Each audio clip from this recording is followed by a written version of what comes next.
सभी को नमस्कार। आज हम लोकगीत का दूसरा भाग देखेंगे। जैसे कि यहाँ सबसे पहले है विषय प्रवेश। हमारी संस्कृति में लोकगीत और संगीत का अटूट संबंध है।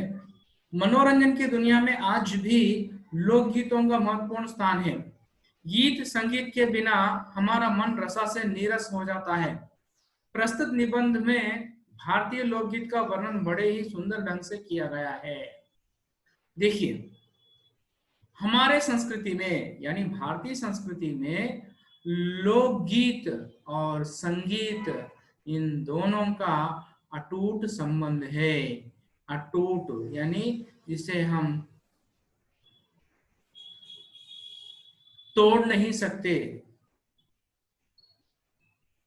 तो यहां हम कह सकते हैं कि भारतीय संस्कृति में एक सिक्के के दो पहलू है, लोकगीत और संगीत। उसके बाद में मनोरंजन की दुनिया में आज भी लोकगीतों का महत्वपूर्ण स्थान है। मनोरंजन की दुनिया में यानी मनोरंजन आप जानते हैं, हम अलग अलग तरीकों से मनोरंजन पाते हैं।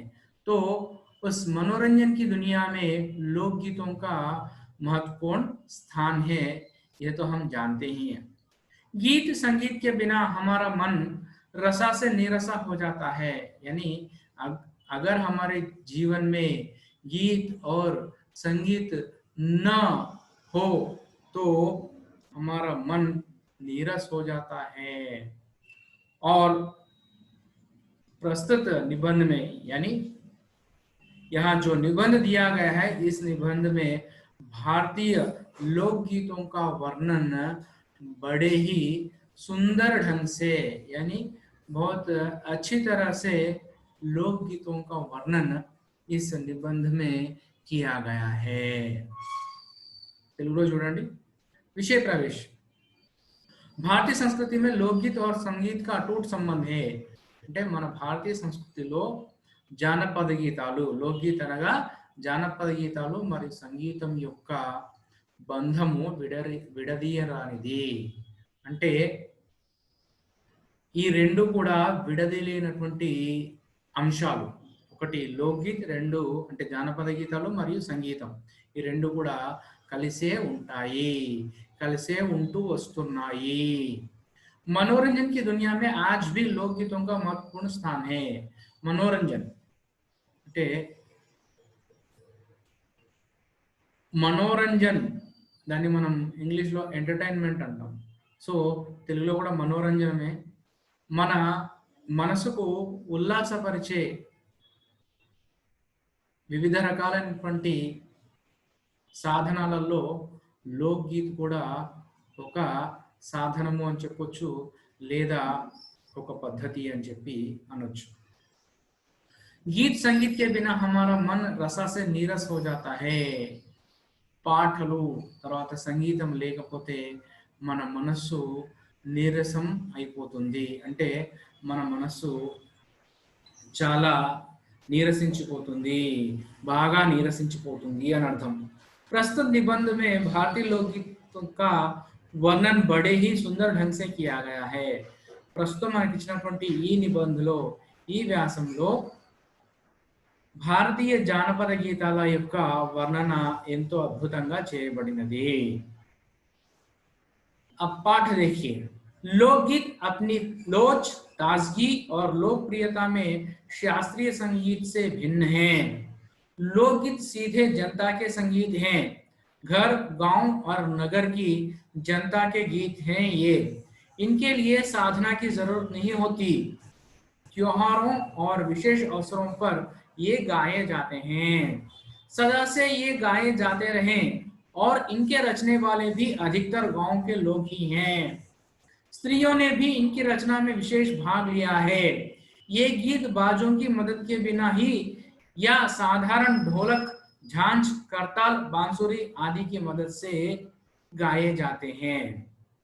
देखिए, लोकगीत अपनी लोच यानी लचीलापन के लिए और ताजापन के लिए और लोकप्रियता के लिए भी शास्त्रीय संगीत से भिन्न है। यानी यह कह सकते हैं कि लोकगीत शास्त्रीय संगीत से अलग होते हैं, हटकर होते हैं। लोकगीत लोकगीत सीधे जनता के संगीत है। लोकगीत जो है सीधा जनता के द्वारा बनाए गए हैं, रचे गए हैं, जबकि शास्त्रीय संगीत किसी विशेषज्ञों से बनी हुई है। मगर लोकगीत जो है सीधे के सीधे साधारण जनता से रचे हुए हैं। घर, गांव और नगर की जनता के गीत है ये लोकगीत। यानी लोकगीत घर में भी गाए जाते हैं, गांवों में भी गाए जाते हैं और नगरों में भी गाए जाते हैं। ऐसा नहीं कि लोकगीतों के लिए प्रत्येक रूप से कुछ ना कुछ स्थान हो या तो फिर ऐसा ही एक मंच हो, ऐसा नहीं, बल्कि लोकगीत घरों में भी, गांवों में भी और नगरों में भी गाए जाते हैं। इनके लिए साधना की जरूरत नहीं होती है। लोकगीतों के लिए साधना की जरूरत नहीं होती है, जबकि शास्त्रीय संगीत के लिए साधना की जरूरत होती है। शास्त्रीय संगीत सीखने के लिए हमें बहुत समय लगता है, बहुत समय, हमें महीनों भर और सालों भर जब हम अभ्यास करते हैं तो तभी हम शास्त्रीय संगीत सीख सकते हैं। मगर ये जो लोकगीत है, लोकगीतों को साधना के बिना ही हम सीख सकते हैं। त्योहारों और विशेष अवसरों पर ये गाए जाते हैं। लोकगीत त्योहारों और प्रत्येक अवसरों पर यानी मौकाओं पर गाए जाते हैं। सदा से ये गाए जाते रहे और इनके रचने वाले भी अधिकतर गांव के लोग ही है। ये जो लोकगीतों की रचना करने वाले गांव के लोग ही है और ये सदा से यानी हमेशा हमेशा से ये गीत गाते आ रहे हैं। हम स्त्रियों ने भी इनकी रचना में विशेष भाग लिया है। यानी लोकगीतों की रचना में स्त्रियों ने भी अपना योगदान दिया है।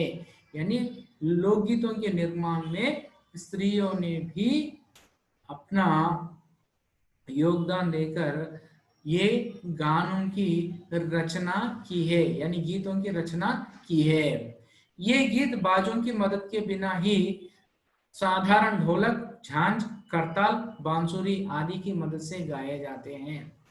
लोकगीत जो है बाजों की मदद, बाजा यानी वाद्य यंत्रों की मदद के बिना ही गाए जाते हैं। मतलब इसके भी वाद्य यंत्र होते हैं, बाजे होते हैं, मगर साधारण वाद्य यंत्र जैसे ढोलक, झांझ, करताल और बांसुरी आदि की मदद से ये गाए जाते हैं। जबकि शास्त्रीय संगीत के लिए विशेष वाद्य यंत्रों की जरूरत होती है। తెలుగులో చూడండి, लोकगीत अपनी लोच, ताजगी और लोकप्रियता में शास्त्रीय संगीत से भिन्न है। लोकगीत అంటే జానపద గీతాలు వాటి యొక్క సున్నితత్వానికి, లోచ్ అంటే సున్నితత్వము మరియు తాజా అంటే మనం సాధారణంగా ఏ సందర్భం అయితే ఉందో ఆ సందర్భానికి అనుగుణంగా ఈ పాటలు పాడడం జరుగుతుంది. ఆ విషయం ఇక్కడ చెప్పడం జరిగింది. తర్వాత లోకప్రియత అంటే మామూలుగా ప్రజల లోపల వీటిపైన ఎంతో ఇష్టం ఉన్నటువంటి లోకప్రియత అంటే ప్రజలు ఇష్టపడేటటువంటి ఈ పాటలు శాస్త్రీయ సంగీత్ సే భిన్న హే అంటే శాస్త్రీయ సంగీతానికంటే భిన్నమైనవి. శాస్త్రీయ సంగీతం వేరు, లోకగీత్ వేరు. అంటే జానపద గీతాలు వేరు, శాస్త్రీయ సంగీతం వేరు. ఈ రెండింటి మధ్యలో తేడా ఏదైతే ఉందో మనం ముందు ముందు చూస్తాం. లోకగీత్ సీధే జనతా కే సంగీత్ హే. లోకగీత్ అనేది ప్రజల యొక్క సంగీతము. ఏ రకంగా घर, गांव और नगर की जनता के गीत हैं ये. ఈ జానపద గీతాలు ఇళ్లలో పాడుకుంటారు, ఊర్లలో పాడుకుంటారు, నగరాలలో పాడుకుంటారు. इनके लिए साधना की जरूरत नहीं होती है. పైన ఇక్కడ ఒక విషయం చెప్పాం కదా, అదే విషయం మళ్ళీ ఇక్కడ మనకు వస్తుంది చూడండి. लोक गीतों के लिए साधना की जरूरत नहीं होती है.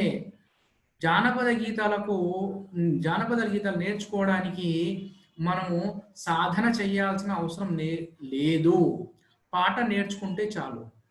కానీ శాస్త్రీయ సంగీతానికి మనం నెలల తరబడి, సంవత్సరాల తరబడి సాధన చేస్తే కానీ శాస్త్రీయ సంగీతం అనేది మనము నేర్చుకోలేము. కాబట్టి ఇన్కే లియే సాధనాకి జరూరత్ నహీ హోతీ హై. పాట నేర్చుకుని దాని యొక్క భావము తర్వాత ఆ పాట పాడే విధానం తెలిస్తే చాలు. దీనికి ఎక్కువగా అభ్యాసం అనేది అవసరం లేదు. त्योहारों और विशेष अवसरों पर ये गाए जाते हैं. त्योहार ఈ పాటలు పండగలప్పుడు, విశేష అవసర అంటే సందర్భం, ప్రత్యేక సందర్భాలలో మరియు పండగల సమయంలో వీటిని పాడడం జరుగుతుంది. सदा से ये गाए जाते आ रहे हैं और इनके रचने वाले भी अधिकतर गांव के लोग ही है. सदा से చాలా పూర్వకాలం నుండి భారతదేశంలో వీటిని మనం పాడుతూ వస్తున్నాం. మరియు రచనే వాళ్ళే, ఇంకే రచనే వాళ్ళే, ఈ పాటలను రచిస్తున్న వాళ్ళు, అంటే ఈ పాటలను తయారు చేసిన వాళ్ళు, పాటలు రాసిన వాళ్ళు ఎవరు అంటే అధికతర్ గాంవ్ కే లోగ్ హీ హై. ఎక్కువ మటుగా పల్లెటూరు జనాలు, అంటే పల్లెటూరి వాళ్ళు ఈ పాటల యొక్క నిర్మాణం చేశారు, అంటే పాటలను రాశారు, జానపద గీతాలను. స్త్రీयों ने भी इनकी रचना में विशेष भाग लिया है. స్త్రీలు కూడా ఆ పాట రచనల్లో తమ వంతు సహాయాన్ని చేశారు. ये गीत बाजों की मदद के बिना ही साधारण ढोलक, झांझ, करताल, बांसुरी आदि की मदद से गाए जाते हैं. ఈ పాటలు సాధారణ ఢోలక్ అంటే మామూలు ఢోలు, తర్వాత ఝాంజ్ అంటే మనము చేతి ద్వారా వాయించేటటువంటి వాద్యయంత్రం, కర్తాల్ ఇది కూడా చేతి ద్వారా ఉపయోగించే వాద్యయంత్రం, బాన్సూరి అనగా మురళి, మనము ఫ్లూట్ అని చెప్పి అని అంటాం, ఫ్లూట్ మురళి ద్వారా. తర్వాత ఇవి ఈ రకంగా మనం పాడడం జరుగుతుంది. अगला अनुच्छेद देखिए. एक समय था जब शास्त्रीय संगीत के सामने इनको है समझा जाता था. एक समय था जब शास्त्रीय संगीत के सामने इनको है समझा जाता था. अभी हाल तक इनकी बड़ी उपेक्षा की जाती थी, पर इधर साधारण जनता की ओर जो लोगों की नजर फिरी है तो साहित्य और कला के क्षेत्र में भी परिवर्तन हुआ. अनेक लोगों ने विविध बोलियों के लोक साहित्य और लोकगीतों के संग्रह पर कमर बांधी है और इस प्रकार के अनेक संग्रह अब तक प्रकाशित हो गए हैं. एक समय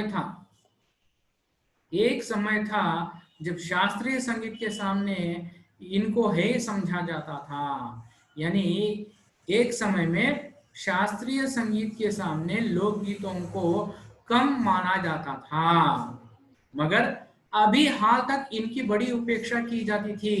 अभी हाल तक यानी कल परसों तक, अभी तक भी, कुछ दिनों पहले तक भी इनकी बड़ी उपेक्षा की जाती थी, इनकी लोकगीतों की. पर जब साधारण जनता की ओर जब साधारण जनता की नजर गई तो साहित्य और कला के क्षेत्र में परिवर्तन हुआ. यानी साहित्य में भी लोकगीतों की रचना होने लगी और कला के क्षेत्र में भी लोकगीतों को महत्व देना आरंभ हुआ. यानी लोग जैसे ही लोकगीतों की ओर देखने लगे तो तब जाकर साहित्य में भी लोकगीतों को स्थान मिला और कला के क्षेत्र में भी लोकगीतों को स्थान मिल चुका. अनेक लोगों ने विविध बोलियों के लोक साहित्य और लोकगीतों के संग्रह पर कमर बांधी है और इस प्रकार के अनेक संग्रह अब तक प्रकाशित हुए। अनेक लोगों ने विविध बोलियों, यानी बोलियों का मतलब भाषाएं, अनेक लोगों ने विविध भाषाओं के लोक साहित्य और लोक गीतों को संग्रह करना आरंभ कर दिया और आरंभ करके अनेक संग्रह प्रकाशित कर दिए हैं। తెలుగులో చూడండి, एक समय था जब शास्त्रीय संगीत के सामने इनको हे समझा जाता था। అనగా ఒకానొక సమయంలో శాస్త్రీయ సంగీతాన్ని పోల్చుకుంటే శాస్త్రీయ సంగీతము ఈ జానపద గీతాలను తక్కువగా చూడసాగింది। కానీ అవి हाल तक इनकी बड़ी उपेक्षा की जाती थे। हाल तक అంటే మొన్నటి వరకు కూడా వీటిని ఉపేక్ష, వాటిని నెగ్లెక్ట్ చేయడం అంటే పట్టించుకోకపోవడం జరిగేది। पर इधर साधारण जनता की ओर जो लोगों की नजर फिरी है तो साहित्य और कला के क्षेत्र में भी परिवर्तन हुआ। కానీ సాధారణ జనత, మామూలు ప్రజలు, సాధారణ ప్రజలు లోక్ గీత్ వైపు అంటే జానపద గీతాల వైపు ఎప్పుడైతే వాటి పైన మనసు లగ్నం చేశారో, వాటిని పట్టించుకోవడం మొదలుపెట్టారో, అప్పటి నుండి సాహిత్యంలో మరియు కళా క్షేత్రంలో అంటే కళ యొక్క వివిధ రూపాలు ఏవైతే ఉన్నాయో, కళ యొక్క ప్రదర్శనలు ఏవైతే ఉన్నాయో, ఆ ప్రదర్శనలలో కూడా ఈ జానపద గీతాలను ఒక భాగంగా చేర్చుతూ వచ్చారు। अनेक लोगों ने विविध बोलियों के लोक साहित्य और लोक गीतों के संग्रह पर कमर बांधी है। कमर बांधना అంటే ఆ పనికి ఉద్యుక్తులు అవ్వడం। కాబట్టి అనేక लोगों ने వివిధ బోలియం అంటే వివిధ భాషల్లో ఉన్నటువంటి సాహిత్యము మరియు జానపద గీతాలు ఏవైతే ఉన్నాయో వాటిని సంగ్రహించడానికి, ఒక దగ్గర చేర్చడానికి నడుము బిగించారు, ముందుకు వచ్చారు మరియు ఆ రకంగా వాటిని సంగ్రహించడం కూడా జరిగింది। మరియు కొన్నింటిని పత్రికల్లో కానీ మామూలుగా పాటల రూపంలో కానీ ఆ పాటలను విడుదల చేయడం జరిగింది। लोकगीतों के कई प्रकार हैं। इनका एक प्रकार तो बड़ा ही ओजस्वी और सजीव है। यह इस देश के आदिवासियों का संगीत है। मध्य प्रदेश, दक्कन, छोटा नागपुर में गोंडखांड, भील संताल आदि फैले हुए हैं। इसके गीत और नाच अधिकतर साथ साथ और बड़े बड़े दलों में गाए और नाचे जाते हैं। 20-20, 30-30 आदमियों और औरतों के दल एक साथ या एक दूसरे के जवाब में गाते हैं। दिशाएं गूंज उठती हैं। अर्थ देखिए, लोकगीतों के कई प्रकार हैं, यानी लोकगीत अनेक प्रकार के होते हैं। इनका एक प्रकार तो बड़ा ही ओजस्वी यानी प्रकाशमय और सजीव है, जो इस देश के आदिवासियों का संगीत है। और वह संगीत मध्य प्रदेश, दक्कन, छोटा नागपुर में गाए जाते हैं और उनके गाने वाले हैं गोंडखांड यानी गोंड जाति, भील और संताल लोग आदि, जो फैले हैं इन प्रदेशों में, इन स्थानों में, इन प्रदेशों में। इनके गीत और नाच अधिकतर साथ साथ और बड़े बड़े दलों में गाए और नाचे जाते हैं। इनके गीत बड़े बड़े दलों में गाए जाते हैं। जो हमने यहाँ कहा था, जो गीत, लोकगीत, वे लोकगीत नाचते हुए गाते हैं, बड़े बड़े दलों में लोगों को बांटकर यानी लोग विभाजित होकर 20-20, 30-30 आदमियों और औरतों के दल एक साथ गाते हैं या तो फिर एक दूसरे के जवाब में गाते हैं। यानी जैसे कि गाने में एक जो पहला पंक्ति कोई आदमी या औरत प्रश्न के रूप में गाते हैं तो, और दूसरे विपक्ष वाले उसके जवाब में गाते हैं। उसके गाने से, लोकगीत के गाने से दिशाएं गूंज उठती हैं। తెలుగులో చూడండి, लोकगीत कई प्रकार के हैं, జానపద గీతాలు ఎన్నో రకాలుగా ఉన్నాయి। इनका एक प्रकार तो बड़ा ही ओजस्वी और सजीव है। దీంట్లో ఉన్నటువంటి ఒక రకము ఎంతో ఓజస్వి అంటే ప్రకాశవంతమైనది, అంటే ఎంతో గొప్పది అని చెప్పుకోవచ్చు। సజీవ్ అంటే సజీవమైనటువంటి విభాగానికి చెందినటువంటి పాటలు। यह इस देश के ఆదివాసిयों का సంగీత్ है। ఆ పాటలు ఏమిటి అంటే ఇక్కడ ఉన్నటువంటి ఆదివాసుల యొక్క పాటలు। అవి మధ్యప్రదేశ్, దక్కన్ పీఠభూమి, ఛోటా నాగ్పూర్ ప్రాంతాలలో వీళ్ళు పాడతారు। ఎవరు? గోండ్ ఖాండ్ అంటే ఒక రకమైనటువంటి ఇది జనజాతి, ఒక ట్రైబ్ అని చెప్పొచ్చు మనం। తర్వాత భీల్ సంతాలు కూడా ఒక జనజాతి। आदि फैले हुए हैं, వీళ్ళు పాడుతూ ఉంటారు। इनके गीत और नाच अधिकतर साथ साथ और बड़े बड़े दलों में गाए और नाचे जाते हैं। వీరి యొక్క పాటలు నృత్యం చేస్తూ పెద్ద పెద్ద సమూహాల్లో, బడే బడే దళం, పెద్ద పెద్ద సమూహాల్లో వాళ్ళు విభజించబడతారు। ఆ సమూహాలు నాచ్తే అంటే డాన్స్ అంటే నృత్యం చేస్తూ వాళ్ళు పాటలు పాడుతూ ఉంటారు। ఒక్కొక్కసారి 20-20, 30-30 आदमियों और औरतों के दल एक साथ या एक दूसरे के जवाब में गाते हैं। 20-20 మంది, 30-30 మంది ఒక్కొక్క సమూహంగా ఏర్పడి పాటలు పాడుతూ ఉంటారు।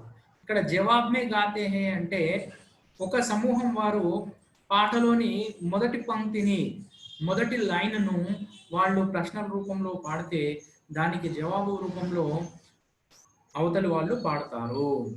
ఆ పాడేటప్పుడు దిశాయే గూంజ్ ఉఠ్తీ హే, దిక్కులన్నీ కూడా నలువైపులా ఆ పాట అనేది వినిపిస్తూ ఉంటుంది। ఆ పాట నలువైపులకు వ్యాప్తి చెందుతుంది అని అర్థం।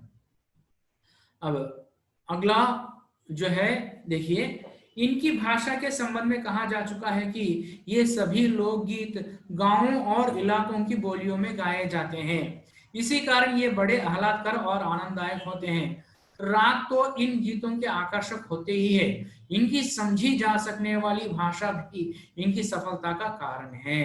तो देखिए, इनकी भाषा के संबंध में कहा जा चुका है कि ये सभी लोकगीत गांव और इलाकों में जो बोलियां होती है, उन बोलियों में यानी गांवों की और इलाकों की भाषाएं जो होती है, उन भाषाओं में लोकगीत गाए जाते हैं।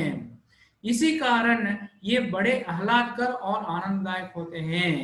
यानी गांव के लोग और कुछ प्रांतों के लोग अपने अपने स्थानीय भाषा में गाने के कारण बहुत ही आनंददायक लगते हैं ये गाने और मजेदार लगते हैं।